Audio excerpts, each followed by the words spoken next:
The stars had grown quiet.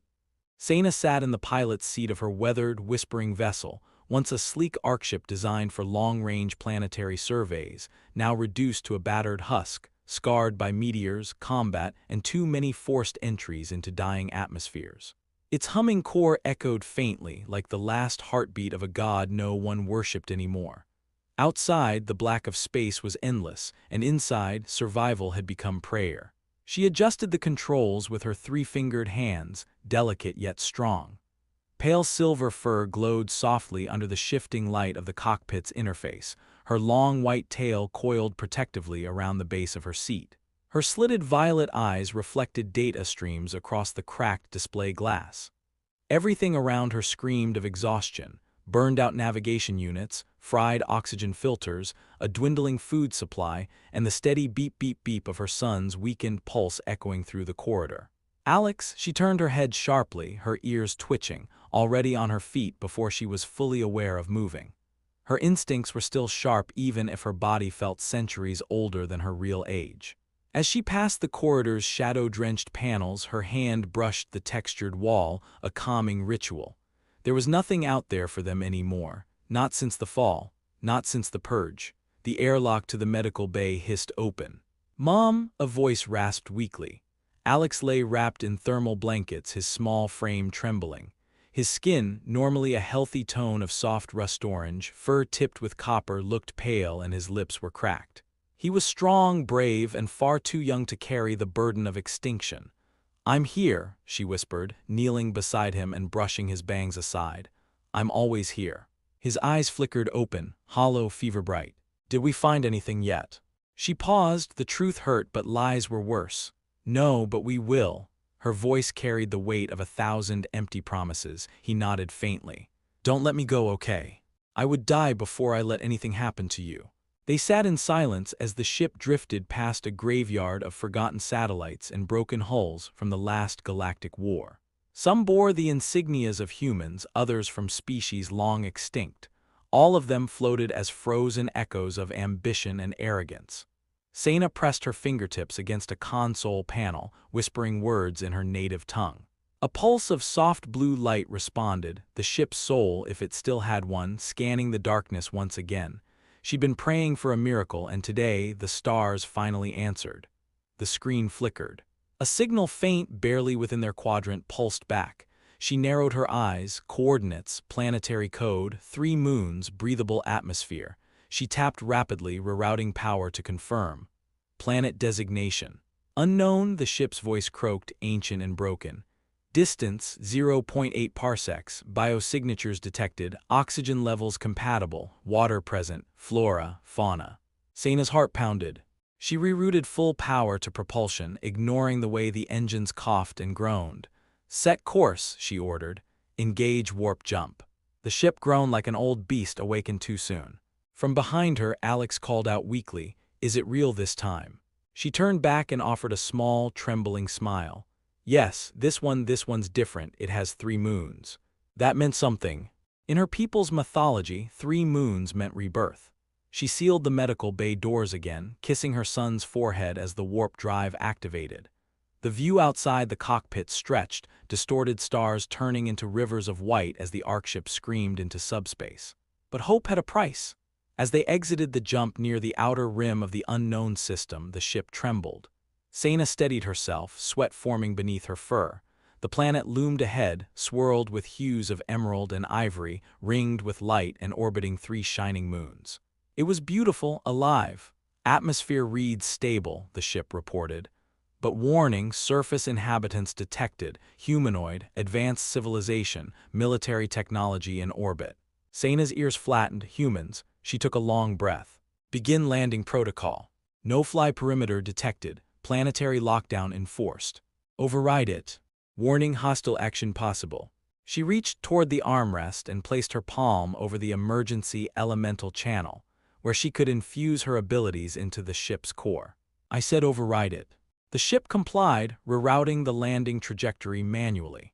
Flames licked the edges of the atmosphere as they broke through. Seyna's energy stabilized the descent, wind whipping against the hull like ancient gods resisting their arrival. Below, the terrain unfolded, forests, mountains, valleys, and a network of human settlements, most too far to reach. The ship crashed into a meadow with a controlled force, plowing a shallow trench into the soil before groaning to a halt. Seyna staggered upright, alarms howled. Alex called out. She ran, he was alive, bruised but alive. They had landed, but they were not alone. Outside, humanoid figures gathered at the perimeter of the crash site, dozens, armed. Faces hidden behind reflective helmets. Seyna stepped forward, placing herself between them and Alex. Her elemental power coiled in her blood, ready to awaken. She felt the fire beneath the soil, the wind on her side, the pulse of water deep in the earth. A voice boomed through speakers. "This is Admiral Rhett Chambler of the Earthborn Unity Fleet. Stand down. You are trespassing on sovereign territory." Seyna raised her hands, but not in surrender. She was done kneeling. Her eyes met his through the glass of his visor as he stepped forward. He froze, something in his expression shifting, recognition, awe, something primal. She felt it too. This was no ordinary meeting. This was fate, and fate was rarely merciful. Wind stirred the tall alien grasses around the crash site, bending them like silver feathers beneath the pull of 3 pale moons overhead. The landscape was beautiful in a wild, primal way, uncharted forests of violet trees in the distance, stone cliffs etched with ancient patterns beyond them, and the gentle hum of a living world untouched by war. But at this moment, the planet was a battlefield of silence and guns. Seyna stood her ground, her tail brushing the charred hull of her ship. Her right hand pulsed with a faint red glow, barely visible between her fingers. The elemental current surged just beneath her skin, begging to be unleashed. She resisted, for Alex. Behind her, Alex peered from the broken ramp, clutching the edge of the door. Blood smeared his brow, and his golden eyes widened as he watched soldiers form a perimeter, rifles up, energy cores primed. The sleek black armor of the Earthborn Unity Fleet gleamed under the triple moonlight. They didn't know what she was yet, only that she wasn't human, and in their experience that made her a threat. Chambler stepped forward, his helmet retracting with a hiss. The man beneath was younger than she expected, late 30s, maybe early 40s. Weathered skin, sharp jawline, short black hair with streaks of premature gray. His eyes were deep steel blue, calculating and intense. But when they met hers, his whole demeanor shifted just for a breath. He paused, confused, intrigued. His voice was steady. "Identify yourself." Seyna's voice came low, melodic but firm. "My name is Seyna. My son and I, we mean no harm. We're refugees. Our species is nearly extinct. We seek only survival." A murmur rippled through the human ranks. Chambler raised a brow. "You speak English." "I speak many things," her tone sharpened. "Do you listen to any?" Some of the soldiers raised their weapons higher. Chambler motioned them down with a single swipe of his hand. "Stand by, non-lethal posture." "Sir," one of his officers protested. He ignored the man and took a cautious step closer. "You're not like the others we've encountered. Most aliens who have crossed our borders didn't ask questions. They just took. I've seen what your people have done to those who asked." A beat passed, Chambler's gaze flicked past her to Alex. "Is that your child?" "He's dying," Seyna said. "Your people shot at us before asking. We detected an unauthorized breach of airspace and a warp drive signature on approach," he said flatly. "That's usually hostile." "We didn't have a choice," she said. "We didn't have time."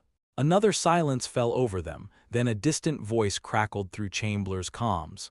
"Sir, Command wants us to detain the alien. Immediate extraction." Chambler responded without breaking eye contact. "Tell them to wait." There was hesitation on the line, but finally, "Copy that, Admiral." He looked at Seyna again. "You'll have to come with us for your safety and ours." Seyna looked at Alex, then back at the Admiral. "I will not leave him. He'll be taken too." "I said I will not leave him." The glow in her hand flared slightly, flickering like a small flame. Instantly, 3 rifles clicked into position. "Stand down," Chambler barked. The soldiers obeyed, but reluctantly.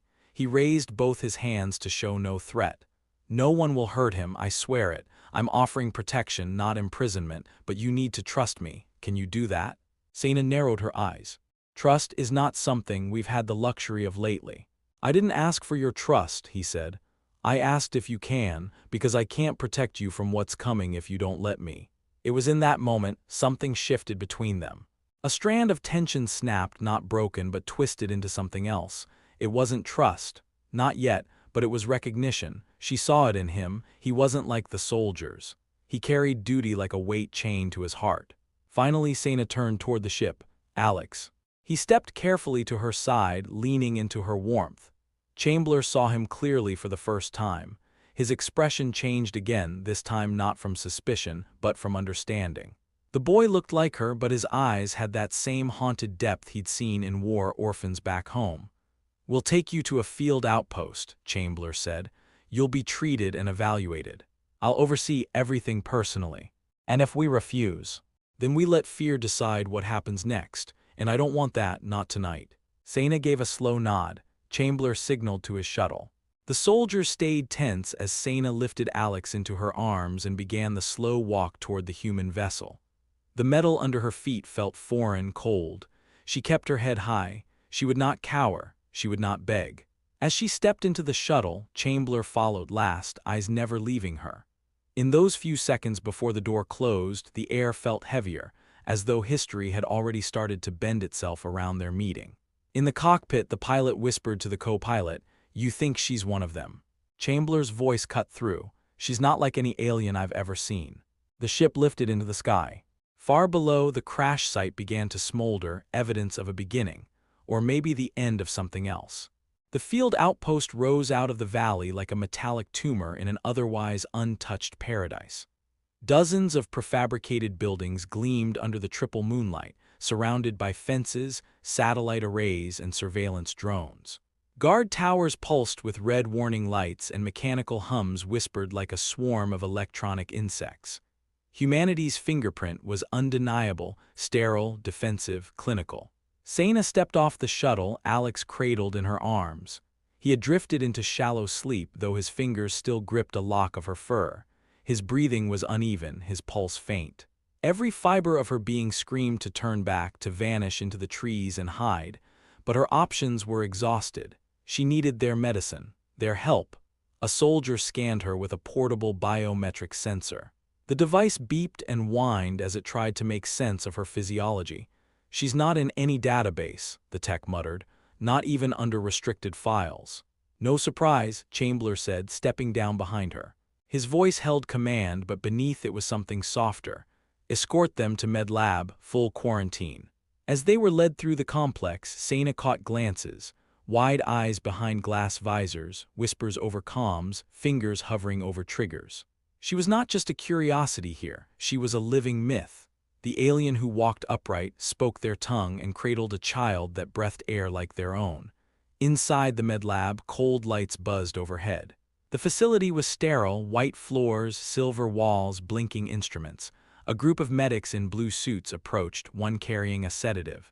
Seyna growled, "No chemicals." The medic froze. Chambler raised a hand. "Back off, no injections. Just diagnostics for now." "But sir, the boy." "Do it my way," Chambler snapped. Seyna's eyes flicked to him, an acknowledgement, silent but significant. Alex was placed on a padded table. Machines hovered, scanning his body in slow waves of light. "His internal organ structure is damn," muttered one of the doctors, staring at a holographic readout. "This kid, he's not just alien. He's something else entirely." Seyna stood rigid. "What does that mean?" The doctor glanced nervously at Chambler before answering. "His DNA, it's adaptive. His cells are morphing in real time. Like he's reacting to our atmosphere, adjusting himself." "He's strong," Seyna said quietly. "Stronger than I ever was." "Your species can do that." "No," she whispered, "only him." Chambler stepped closer. "What makes him different?" Seyna hesitated, her tail flicked. "My race, once proud, once spread across dozens of worlds, was hunted to extinction. By your kind, by others, we were feared because some of us began to change, evolve. Alex is the result of that evolution. He's not just a child, he's our future, and now he's all that's left." Silence fell. Behind the glass of the lab, officers watched. One of them, a tall woman with cropped red hair and a scar down her jaw, turned to another soldier. "That kid's a weapon," she said grimly. "No doubt, Command's gonna want to dissect him." Chambler turned sharply, glaring through the window. "You'll say nothing to Command, not yet." "Sir?" "I said not yet." He turned to Seyna. "He'll stay here, safe, monitored not harmed, I'll make sure of it. Seyna's shoulders relaxed by a fraction. And you, she asked. What do you want? He looked at her, eyes locked with hers. I want answers. I want to know why I felt something the second I looked at you, why you're here, why I can't stop thinking that this is the most important decision I'll ever make. She studied him. You're drawn to me, she said. I don't know what it is, he confessed. But I'm not the kind of man who ignores that kind of feeling. Be careful, she warned. Desire has teeth, especially when it comes with war behind it. Outside the medbay, the red-haired officer typed a quick message on a private comm. To Unity Command. Subject, possible biological threat. Content, they found something new. Sending location data now, she tapped send. Inside, Alex stirred.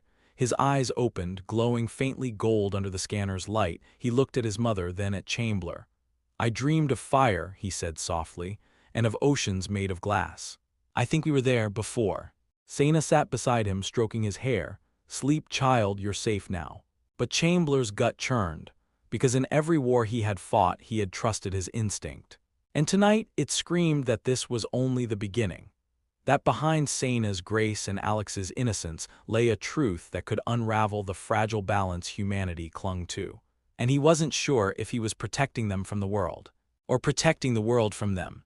A storm was building, not in the sky, though the darkening clouds rolling over the horizon from the mountain range suggested rain, but inside the walls of Outpost Helix.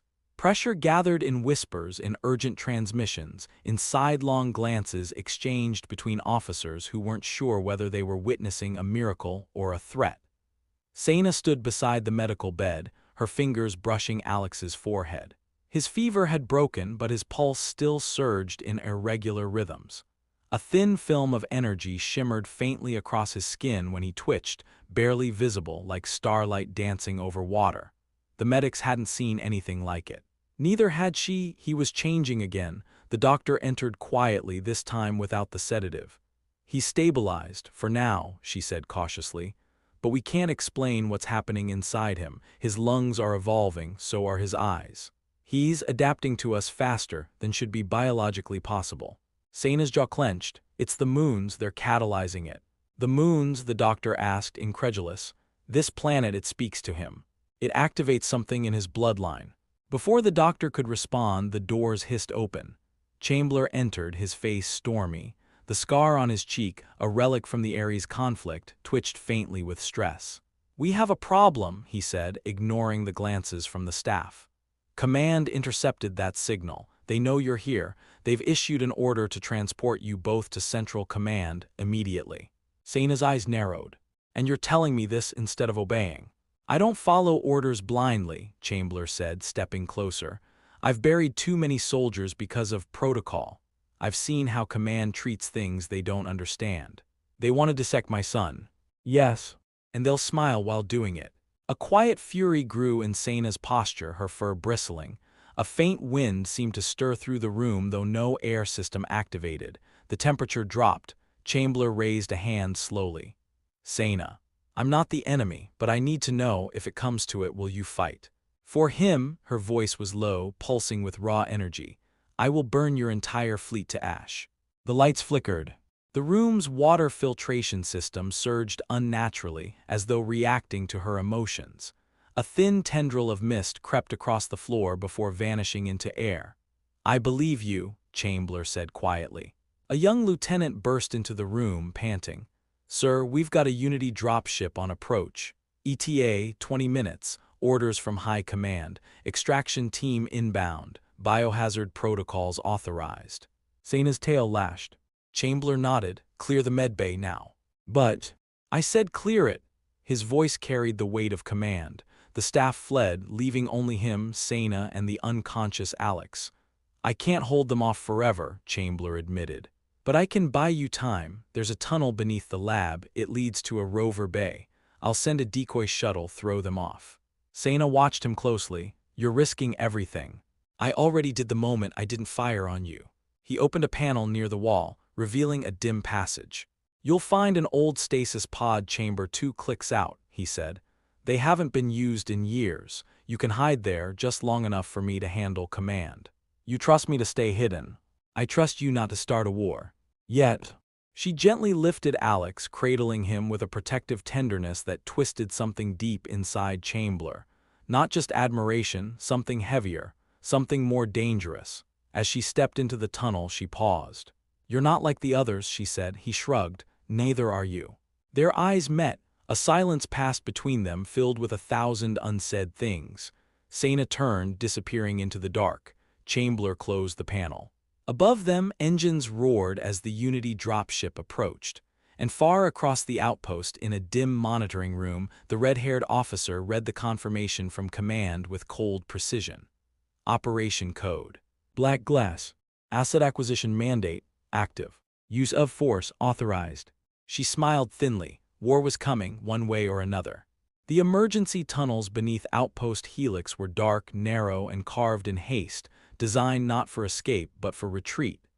Seyna moved swiftly, carrying Alex's fragile body in her arms, his head resting against her chest.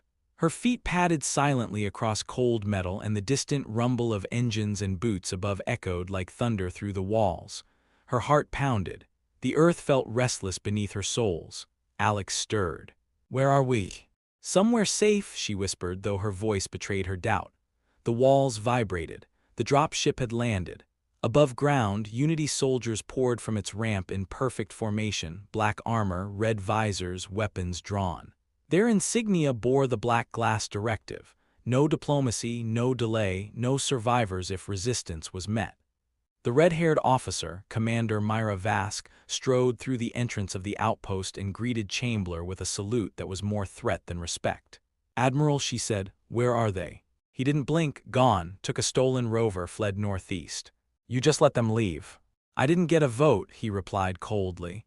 They broke containment, used a pulse disruptor. Fried the sensors. She studied his face. Funny, doesn't look like you fought back. Chamber stepped closer. Are you questioning me, Commander? Not yet. They stared each other down, then she nodded to her squad. Secure the lab. If the creature and the boy are still here, I want them tranquilized and bagged. In the tunnels below, Seyna felt a pulse in the air, like static pulling against her fur. Alex opened his eyes. They're close. She set him down gently near the tunnel wall, brushing his hair back. Stay quiet. I'm scared, Mom. I know. A few meters ahead, the tunnel widened into the old stasis chamber, rows of empty pods, coated in dust, unused since the colony phase ended. She led Alex inside, helped him settle into one of the pods, and activated the manual seal. If anything happens, she whispered, you stay inside, no matter what. Mom, no matter what, Alex. She turned as the door at the far end of the chamber hissed open. Commander Vask stepped through with 3 soldiers, their guns snapped up. There you are, Vask said, don't move. Seyna raised her hands slowly, elemental energy already building in her veins. Leave now. You're not in a position to give orders, Vask smirked. I'm not giving orders, Seyna said. I'm giving a warning. One of the soldiers took a step forward, Alex's pod flickered, and then it happened. The air shimmered. The lights exploded in bursts of blue and white. The ground cracked beneath them. From the pod, energy surged, a pulse of golden light that lifted debris and dust into the air like a rising storm. Seyna turned, stunned. Alex. His body arched inside the stasis pod, glowing veins illuminating through his skin. His eyes were wide open and pure white. Vask screamed. Open fire. Too late. The energy burst outward like a supernova, knocking the soldiers off their feet, slamming them into walls. Vask crashed against a support beam, gasping for breath. Seyna rushed to the pod. The energy subsided just as fast as it had surged. Alex collapsed inside, unconscious again, the glow gone. Chamber burst through the opposite entrance, panting, weapon drawn. He stopped, taking in the destruction. Vask groaned on the ground, trying to rise. He's a weapon. No, Chamber said, holstering his weapon. He's a child, and now you see why he has to be protected. Vask coughed. This isn't over. I know, he replied. But if you ever point a gun at that boy again, it'll be your last mistake. He turned to Seyna. We need to move, now. She nodded, lifting Alex gently from the pod. Above them, alarms screamed. Red lights bathed the outpost in urgency. Command would send more. But down in the tunnels, in the stillness of the aftermath, A new bond had been sealed, between protector and refugee, between war and something worth saving. Seyna looked at Chamber. "Where now?" she asked. "Anywhere they can't find us," he said. Together they vanished into the darkness, and the war began again. Night fell like a curtain of shadows over the valley, and under the cold glow of the 3 moons the forest came alive. Seyna moved through the brush with the grace of a predator, every step light and silent. The wilderness here was alien but familiar. Lush vines clung to tree trunks that breathed, and the wind carried whispers of strange life. Her white fur shimmered faintly, her tail curled protectively behind her, and her ears twitched with every unnatural sound. Behind her, Chamber kept pace, rifle slung over his back, one hand on Alex's shoulder. The boy walked unsteadily, his breath short, but something had changed. His golden eyes glowed in the dark, casting eerie shadows through the underbrush. He hadn't spoken much since the pulse. They were 5 kilometers from the outpost now, concealed in one of the planet's dense crystal forests, where light bent in strange ways and signals struggled to transmit. Seyna had chosen the place instinctively, drawn to it like a moth to fire. "We should stop," Chamber whispered, scanning the surroundings with a thermal scope. "He needs rest." Seyna stopped reluctantly and turned to Alex. "Can you go a little further?" "I'm not tired," he said, but his voice was different, too calm, too distant. Chamber knelt and placed a hand on Alex's forehead. "He's burning up again." "He's shifting," Seyna said. "The moons. They accelerate it. His connection to this world is deeper than I imagined." They settled beneath a gnarled tree, with bioluminescent roots that curled like sleeping serpents. Chamber produced emergency rations, water, and a thermal blanket from his pack. As Alex sat cross-legged under the tree, he stared at the moons above. "They're talking to me," he whispered. "I don't know the words, but I understand them." Seyna froze. "What do they say?" she asked gently. "They're waiting." "For what?" "For me to remember." Chamber exchanged a glance with Seyna, concern etched in his eyes.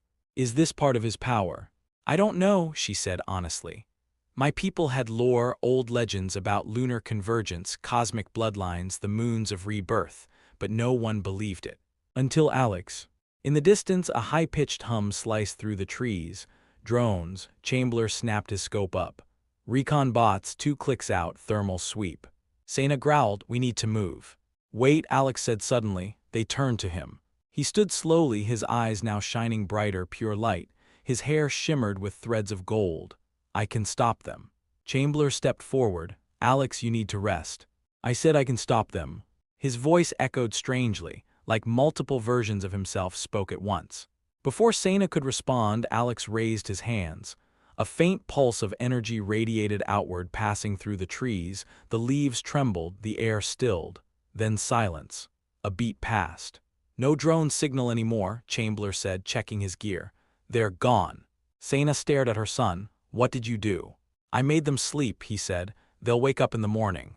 He sat back down as though nothing had happened. Chamber knelt beside him. "Can you teach me how to do that?" Alex smiled faintly. "I don't know how I did it." Seyna's expression darkened. "This power, it's growing too fast. Too wild. Or it's growing because he must survive," Chamber said. "Either way, it will draw attention." And it already had. Miles away, high above the planet, Unity Command's surveillance station recorded the drone's last footage. A golden glow erupting through trees and a child's eyes staring directly at the drone before it blacked out. In a shadowed war chamber orbiting the planet, Commander Vask leaned back in her chair. "Track them." "But the signal's dead," her tech said. Vask narrowed her eyes. "Then start sending nightmares, deploy specters." The forest had gone too quiet. Seyna crouched low beneath a tangle of luminescent vines, eyes narrowed. Every hair on her body stood on edge, her instincts howling. The trees themselves seemed to pulse with tension, branches still, animals silent, air sharp with static. Something unnatural stalked these woods now. She turned to Chamber. "They're here." Chamber lowered his scope. "You feel them?" "No. The forest does." Alex sat cross-legged on a flat stone nearby, staring into a pool of glowing water. His reflection shimmered and rippled without wind. He hadn't spoken since the drones fell. His skin glowed faintly, pulsing in time with something none of them could see. "What are specters?" Seyna asked, voice low. Chamber clenched his jaw. Black Ops Project, anti-insurgency hunters, semi-autonomous. Some say they're part machine, part something else. Most units are only deployed when diplomacy fails. And how often does it succeed? He gave a grim smile. Not lately. In the trees above, something moved, too fast, too fluid. A shadow with no mass. Seyna tensed, they're flanking. Chamber readied his rifle. Then we hold here. There's no outrunning specters once they've marked you. A branch snapped behind them. Seyna spun, drawing from the elemental reservoir within her. The moisture in the air thickened instantly. A swirling mist rose from the ground, curling around them like a living shield. Then they saw it. A shape emerged through the fog, tall, humanoid but wrong. Its body shimmered like liquid steel, constantly shifting. No face, just a blank smooth plate, and where its eyes should be, twin crimson slits pulsed like embers. Alex looked up. His golden eyes met the specter's red, and it hesitated. For a moment the creature, programmed, perfect, merciless, staggered. Seyna didn't wait. With a cry she thrust both hands forward. The earth beneath the specter erupted in vines of stone and root, lashing around its legs. Steam hissed from its limbs as it countered, cutting through with jagged blades from its forearms. "Chamber, move!" she shouted. He fired, his shots sparking uselessly off the specter's armor. Bullets aren't gonna stop it. Another specter dropped from above, silent as death. It lunged. Alex raised his hand. Time fractured. The air split with a low hum that wasn't sound but vibration, and the specter stopped, frozen mid-leap, hanging inches from Chamber's throat. Its body trembled, trapped in a web of golden threads visible only in the reflection of the pool. Chamber staggered back. What is he doing? I don't know, Seyna said, breathless. Alex stood now, arms raised, palms glowing. His eyes were glowing again, no longer white but bright gold laced with silver cracks. The trapped specter shuddered violently. Then it collapsed dead, or deactivated. The other backed away, retreating into the trees, its programming overridden by something it couldn't comprehend. Alex blinked slowly, then collapsed. Seyna caught him before he hit the ground. He didn't kill it, Chamber said. He unmade it. Seyna laid Alex down and checked his pulse. Still steady, still strong. He's not just evolving, she murmured. He's awakening. Far above, aboard the Unity orbital station, Commander Vask watched in stunned silence as her team's vitals blinked out one by one. Her jaw clenched. He's manipulating specters. Impossible. Her aide stammered. Should we call back the rest of the unit? No, she hissed. Double them, triple them. I want that boy in containment by dawn. Back in the forest, Seyna pressed her forehead to Alex's. He's changing faster than I can understand, she said softly. What if I can't guide him? You're not alone anymore, Chamber said. We'll guide him together. Thunder rolled in the distance, and somewhere in the dark the planet listened. The further they went, the stranger the world became. Seyna led the way through a canyon that shimmered with light from beneath the soil. Each step illuminated glyphs carved into the walls, ancient, unreadable symbols that glowed faintly at Alex's presence. The air was warmer here, humming with unseen energy, as though the planet itself had a pulse. This wasn't here before, Seyna said, scanning the canyon's ridges. Or if it was sleeping. Chamber touched one of the walls. The surface vibrated like a living creature. This planet is alive. Alex said nothing. He walked ahead of them, barefoot now, his steps leaving glowing imprints that slowly faded behind him. He stopped in front of a split rock formation shaped like a gate and tilted his head. They're waiting, he said softly. Who? Chamber asked. Alex didn't answer. He reached out and touched the stone. The canyon trembled. From deep within the earth, gears ground and locks unlatched. The stone parted with a hiss, revealing a passage filled with bioluminescent vines and suspended crystals that hummed in harmonic tones. Seyna stared, stunned. This is Eldrine. It's real.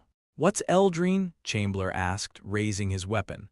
My people's first cradle world, she replied. A myth. A place of origin hidden across time and space where the ancients lived before we ever took to the stars. And you think this is it? Alex turned. I know it is. He stepped through the archway. Seyna followed immediately. Chamber hesitated only a moment, then cursed and followed them in. The chamber opened into a vast underground hall.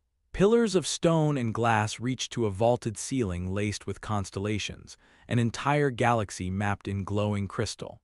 At the center stood a circular dais, and in its center, a single pedestal with a stone orb the size of a heart, pulsing slowly.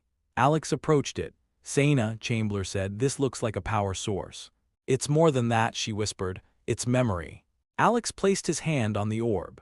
Visions exploded around them, holograms of ancient fox-like beings, taller than Seyna, manipulating elements with ease, guiding stars into alignment, terraforming worlds with gestures.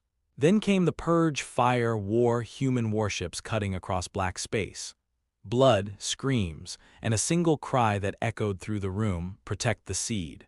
The vision shattered, Alex collapsed. Seyna caught him, his skin was hot again, too hot. Chamber stood frozen, staring at the now-dark orb. That was real. Seyna looked down at Alex. He is the seed, the last link to them, to everything they built. Far above the canyon, a red flare burst through the sky. Vask's assault cruiser had arrived. From orbit she barked orders. "Begin full atmospheric sweep. Burn the forest if you must. I want that boy found." Strike pods screamed through the clouds like meteors.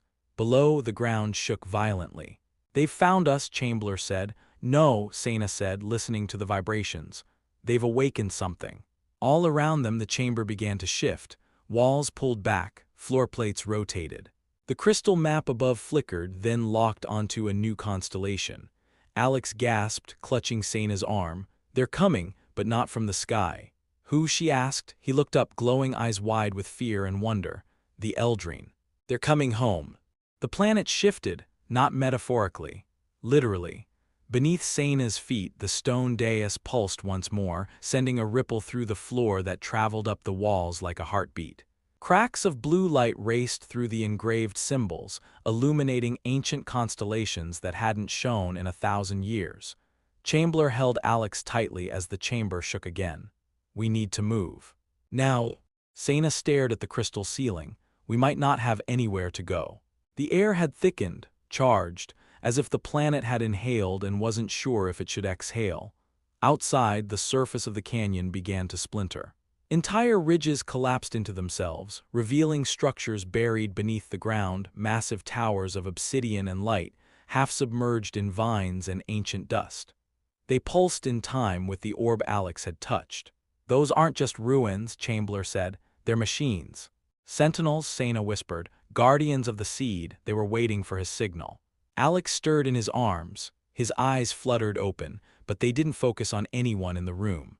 He stared upward through the stone, through the planet itself. "He's dreaming again," Seyna said, kneeling beside him, "but he's speaking." Alex's lips moved without sound. Seyna pressed her hand gently to his forehead. A rush of visions struck her, light-speed travel through golden tunnels, stars being born in her mind's eye, ancient voices humming in a frequency that vibrated her bones. "Alex," she whispered. He turned his head slightly. "I saw her. The first mother." "Who is she?" "She left us a message." Chamber tightened his grip. "What kind of message?" Alex's voice turned hollow. "Return is not enough, you must become." The ground roared again. This time it wasn't the chamber, something outside was triggering the tremor. A rumble, a blast. A hole tore through the upper ceiling as one of Vask's strike pods smashed into the canyon, landing meters away with a thunderous boom. Seyna grabbed Alex. "Go." Chamber fired a few rounds toward the entrance as 3 Unity soldiers burst through the smoke. The chamber's defenses awoke with them. Blue arcs of energy surged from the walls, striking the soldiers mid-movement.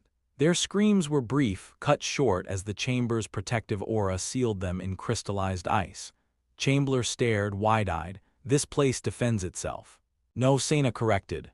"It defends him." Alex opened his eyes again, fully alert though strangely calm. "They're coming in force now," he said.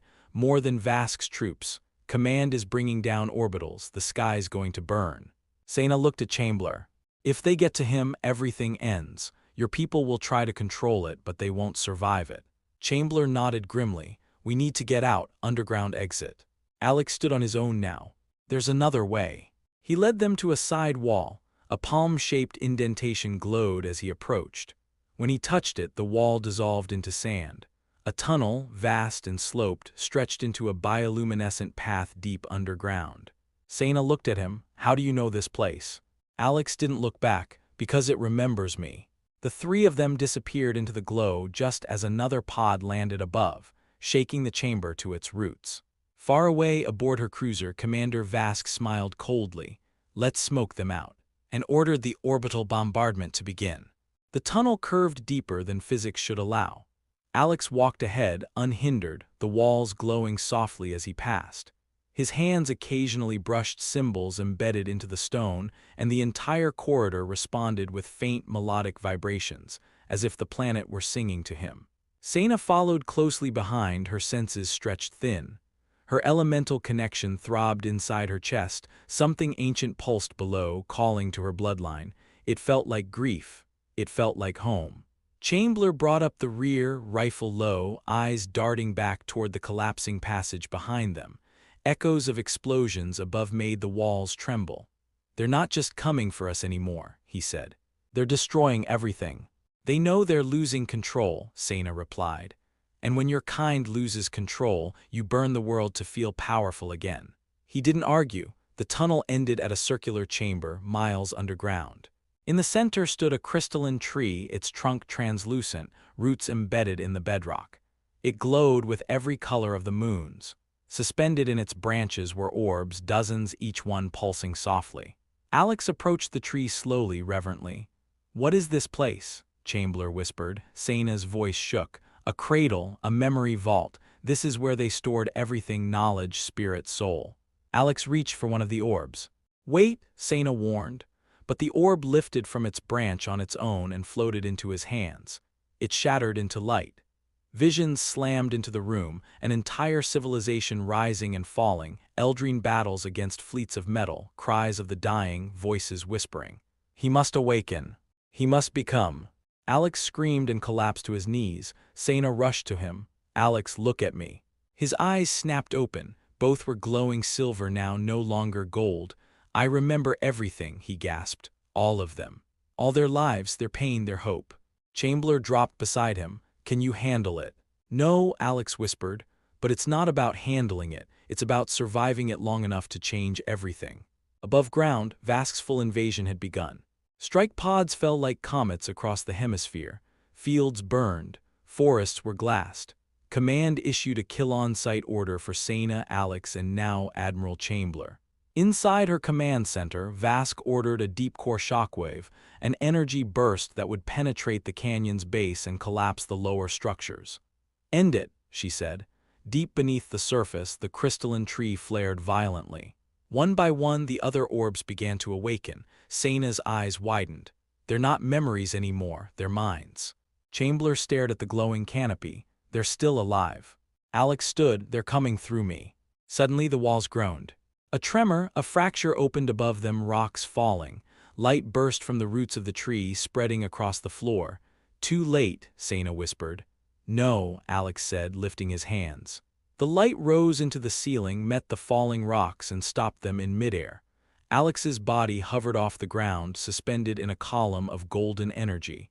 "I see the future," he said, "and it's burning. Unless I stop it now." Seyna reached for him. "Don't lose yourself." "I'm not," he whispered. "I'm becoming." The room exploded in light. Miles away, the planet's magnetic field spiked violently. Orbiting Unity cruisers lost balance. Vask's ship trembled as consoles sparked. "What is happening?" she screamed. The planet responded. Energy shot skyward from 4 ancient towers now fully awakened across the surface. They pierced the clouds, creating a protective shield, an ancient eldrine defense matrix now fully reactivated. The light in the chamber dimmed. Alex stood, breathing heavily, his glow dimmed but not gone. "It's not over," he said. "But you stopped them," Chamber said. "I stopped their ships," Alex replied. "But now the Eldrine are watching, and they want to see who I really am." Seyna's face was pale. "And what if they don't like the answer?" Alex looked up. "Then the stars will fall.